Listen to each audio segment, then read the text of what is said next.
invitation to present today. My name is Laurence Smith, and I'm the coordinator of the Pathways project, which is one of the 4 projects we'll be hearing from today. And I'm a researcher at SLU, the Swedish University of Agricultural Sciences, and an associate professor at Reading University. So I'm going to introduce the 4 projects that we'll be hearing from today. I have some slides which I hope will work if I press the button here. Yeah, so I'm going to give an overview of what we've coined the sister projects because of the interrelation that they have in scope and ambition. And to start with, why is this research necessary and taking place? Why this research matters now, essentially, is, as we've heard, there's a consultation underway about the livestock strategy, which is informing the development of the CAP for 2028 and beyond. And in society, there's a growing awareness of the role that livestock plays for citizens and consumers across Europe. And within that growing awareness, there's an increasing need for transparency and for reporting against sustainability and welfare considerations in particular. And along with that, we're seeing sort of changing dynamics and expectations in the marketplace with a growing degree of consumer awareness alongside. And finally, there's a need for really meaningful transition pathways that can inform policy as well as practice on the ground, and particularly around aspects relating to behaviour change and sustainable production.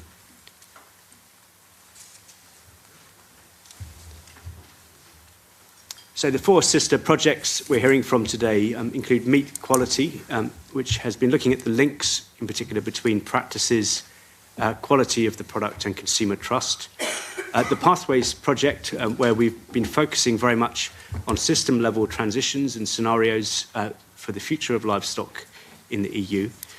The Intact project, which has been working with the One Quality concept, in particular developing tools and an improved evidence base for animal products in the EU, and Code Reform, which has been working with alternative livestock production systems and assessing them in terms of their quality and sustainability. So across these projects, we see a lot of complementarity within a sort of food systems approach, covering farm-to-fork aspects.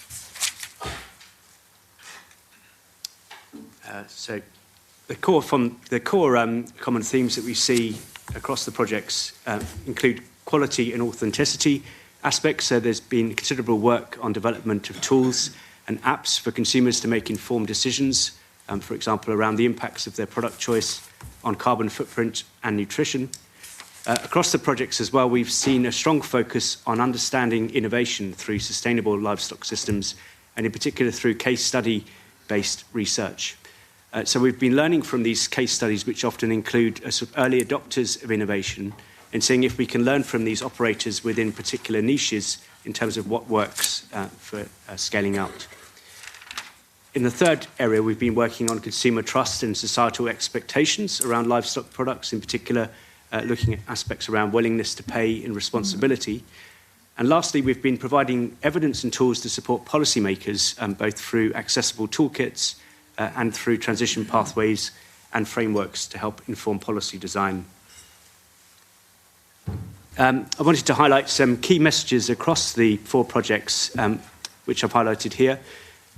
What we have seen across the projects is that it's essential within livestock systems, in particular recognising the role of livestock in society, that we take an integrated approach encompassing not just environmental, but also economic and social goals within a holistic assessment. We've also found within the projects that transparency and traceability are essential for trusted food systems, and there's a growing demand for this transparency from the consumer base.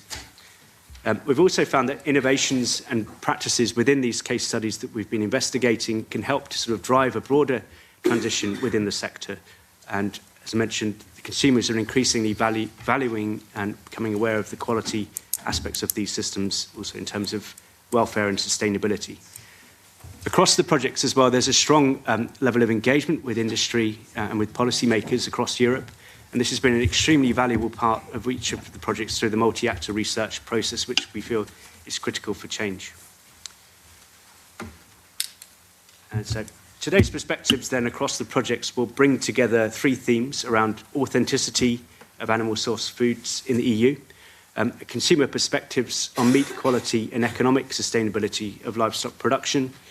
And this will inform a panel discussion with stakeholders from research, industry and policy, and we look forward to getting your inputs there as we discuss these important issues in light of the strategy that's under development.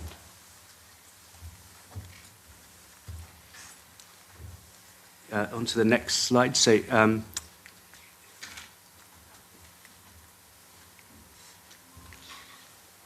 if we can go back a slide, please.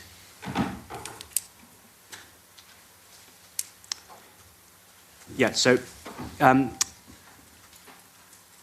terms of the panel debate, then we have presenters from across these themes, so we can include representation from all three projects in the discussion, which we hope you'll be able to feed into. So we look forward to constructive dialogue today, but before I wrap up, I just wanted to acknowledge Professor Harry Blockhuis, who was a thought leader in the field of animal welfare science and ethology more generally, as well as the co-coordinator of the Pathways Project. Harry, some of you will have known, he sadly passed away 3 weeks ago, and so our thoughts go out to his family, friends and colleagues at this difficult time. And so thank you to all of you for today, and we look forward to a constructive debate.